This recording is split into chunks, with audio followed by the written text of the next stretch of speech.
Assalamualaikum warahmatullahi wabarakatuh. Alhamdulillahi rabbil alamin wa bihi nasta'in ala umuri dunya waddin.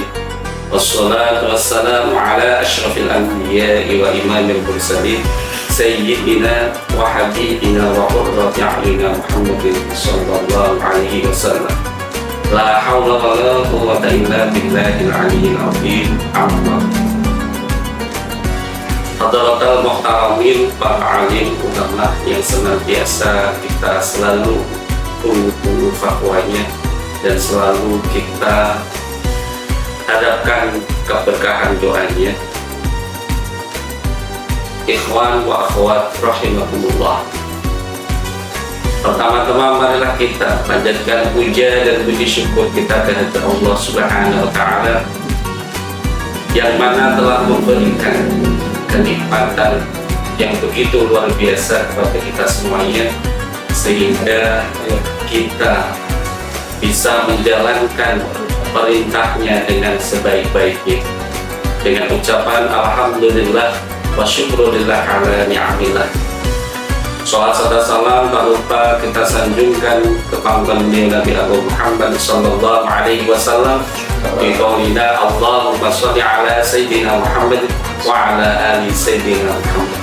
Semoga dengan keberkahan salat kita semuanya, semoga kita diakui umatnya dan besok di hari kiamat nanti mendapatkan syafaatnya, terlebih asy-syafa'atul mu'min.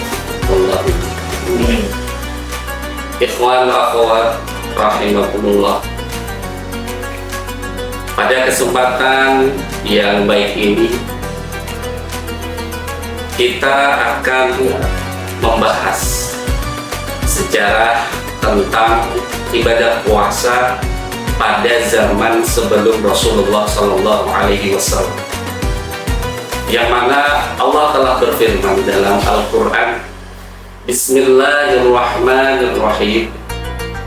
Ya ayyuhalladzina amanu kutiba alaikumus siyam kama kutiba alal ladzina min qablikum la'allakum tattaqun.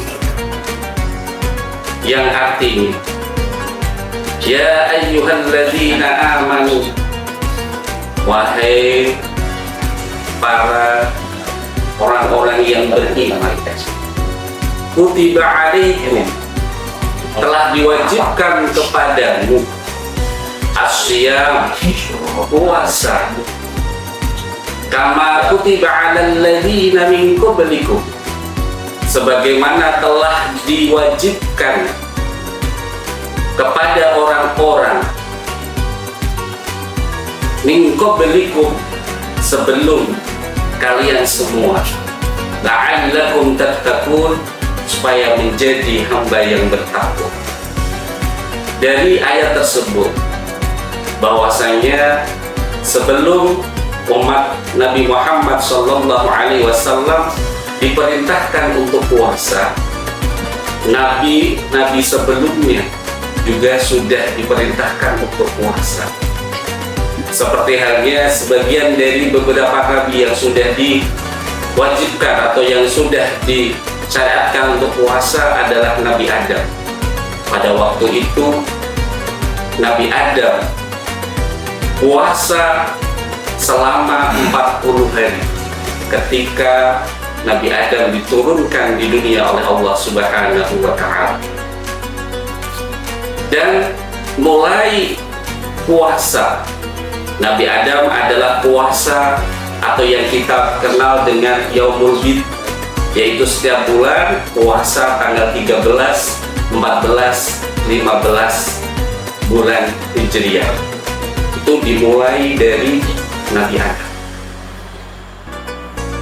Selain Nabi Adam juga diperintahkan berpuasa, yaitu pada masa Nabi Nuh.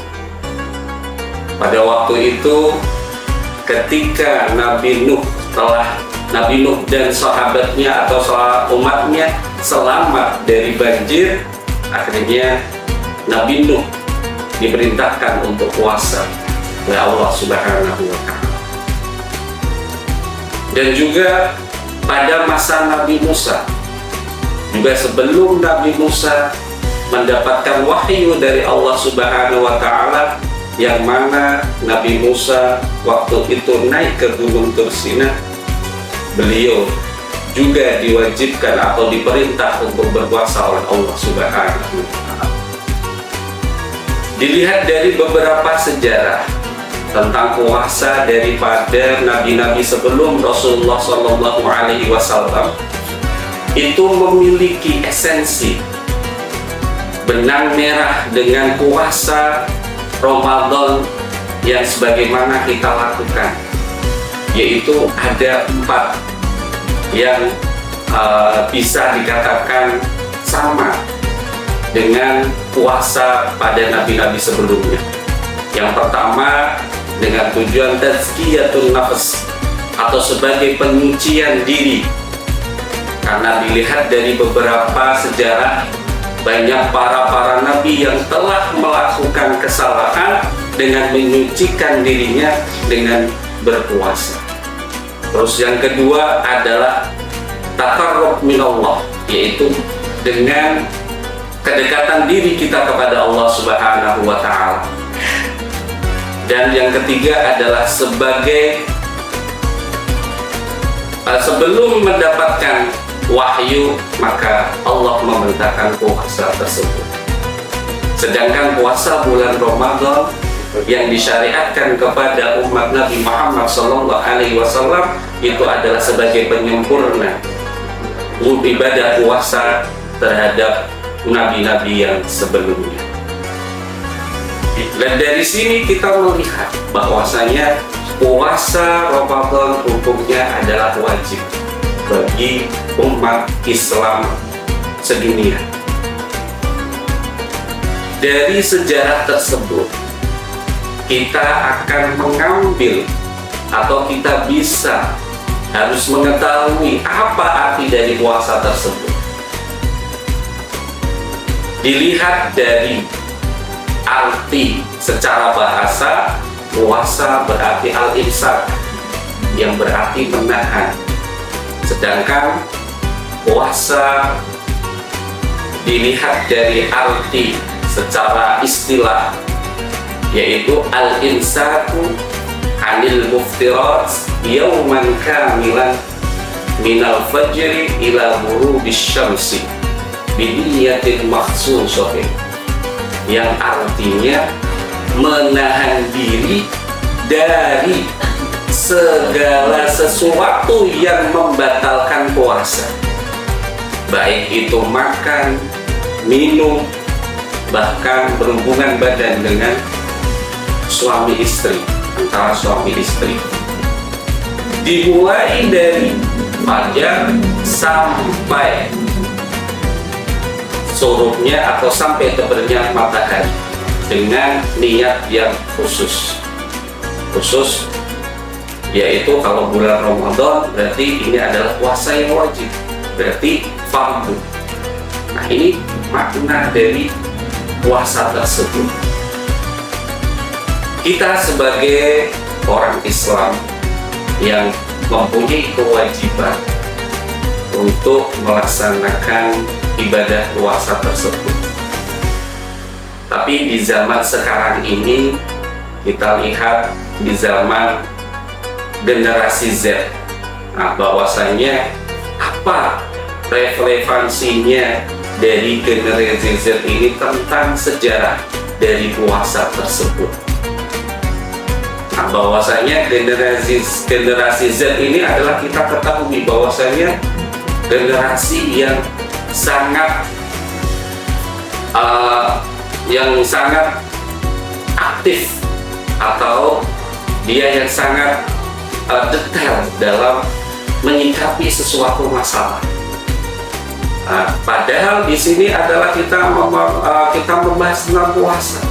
Jadi generasi Z ini, bahwasanya puasa ini itu tidak hanya sekedar menahan lapar, menahan haus, tapi dari segi empati kita, empati generasi Z ini yang bisa langsung terjun langsung untuk merasakan bahwasanya inilah yang namanya puasa, sehingga bisa mengerti bagaimana orang-orang yang lagi diberikan kesusahan, tidak bisa makan dan tidak bisa minum. Nah, dari sinilah generasi Z ini bisa merasakan bahwasanya orang yang lagi puasa itu seperti orang-orang yang lagi tidak bisa makan atau minum, atau kurang makan atau minum. Kita ketahui bahwasanya ketika kita puasa ada syarat-syarat dan rukun-rukun yang harus kita penuhi ketika kita melaksanakan ibadah puasa tersebut. Jangan sampai puasa kita tidak berpahala, karena banyak orang yang berpuasa tapi ternyata tidak dapat pahala puasa tersebut. Seperti hanya kamshaimin laisa lahu min siyamihi illal ju' wal 'atash. Jadi banyak orang yang puasa tapi mereka tidak dapat pahala dari puasanya itu kecuali hanya mendapatkan lapar dan dahaga saja. Maka dari itu, sebelum kita berpuasa, kita harus mengetahui syarat dan rukun puasa tersebut, supaya puasa kita benar, puasa kita bisa diterima oleh Allah Subhanahu wa Ta'ala. Adapun syarat dari puasa itu, yang pertama adalah orang Islam. Orang Islam harus wajib berpuasa. Yang pertama Islam. Terus yang kedua sudah balik, harus sudah balik. Terus yang ketiga berakal. Nah, ini ada orang yang sudah balik tapi tidak berakal, maka orang itu syaratnya puasa masih kurang, harus berakal. Terus yang keempat adalah mampu dan kuat untuk menjalankan puasa tersebut. Dan yang kelima adalah mengetahui awal bulan Ramadan. Itu adalah syarat-syarat ketika kita mau melakukan puasa. Sedangkan ada pun rukun dari puasa tersebut, karena rukun ini adalah penting. Karena kalau rukun ini tidak dijalankan, maka puasa tersebut tidak sah. Adapun rukunnya, yang pertama adalah niat. Terus yang kedua adalah menghindari dari segala sesuatu yang membatalkan puasa. Dan kalau kita sudah melihat atau kita sudah mengerti syarat dan rukun dari ibadah puasa tersebut, maka kita akan bisa menjadi orang yang mengerjakan puasa itu benar-benar dengan ilmu kita, dengan pengertian kita,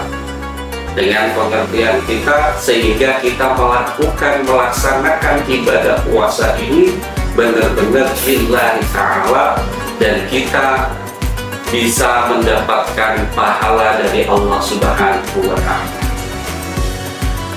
Dari beberapa sejarah yang telah kita sampaikan dan yang telah kita utarakan dari beberapa dalil ayat Al-Quran yang mengenai tentang kewajiban puasa tersebut, semoga dengan ibadah puasa kita yang benar, ibadah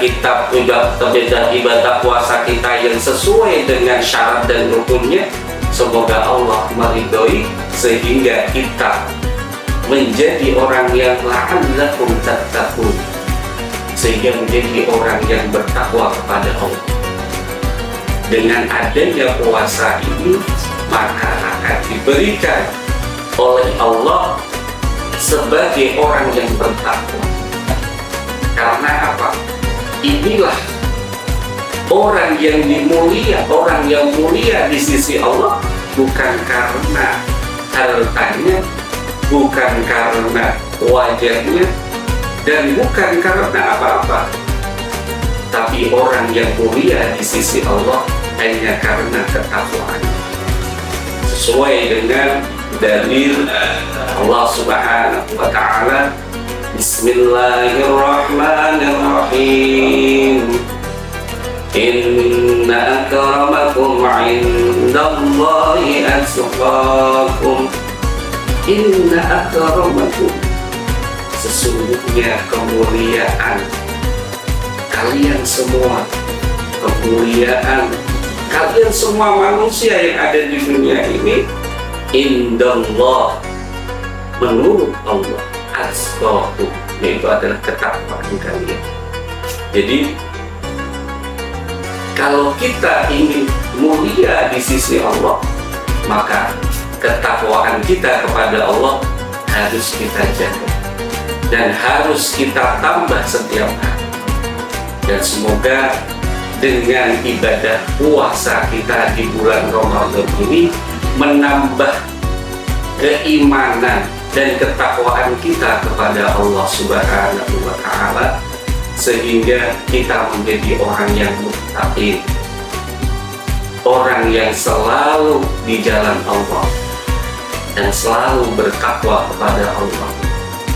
Kalau kita sudah menjadi orang yang bertakwa kepada Allah, maka insya Allah segala sesuatu akan diarahkan oleh Allah Subhanahu wa Ta'ala. Dan semoga dengan kita berpuasa tidak hanya sekedar mendapatkan haus dan lapar, tetapi kita juga selalu dapat bimbingan dari Allah Subhanahu wa Ta'ala. Dengan puasa ini semoga diterima oleh Allah karena kita sudah mengerti apa itu puasa, apa arti dari puasa, dan kita sudah mengerti apa itu syaratnya puasa dan apa itu rukun puasa. Jadi kalau kita sudah mengerti itu semuanya, mari kita lakukan dengan sebaik-baiknya supaya puasa kita ini tidak sia-sia, sehingga puasa kita ini benar-benar diterima oleh Allah Subhanahu wa Ta'ala dan kita mendapat predikat orang yang muttaqin. Mungkin itu yang bisa saya sampaikan dalam kesempatan ini. Ketika apa yang saya sampaikan itu benar, itu hak dari Allah Subhanahu wa Ta'ala, dan apabila banyak kesalahan atau keliruan, itu dari pribadi diri saya sendiri. Mungkin itu yang bisa saya sampaikan. Kurang lebihnya saya mohon maaf yang sebesar-besarnya. Wa'afu minkum. Wassalamualaikum warahmatullahi wabarakatuh.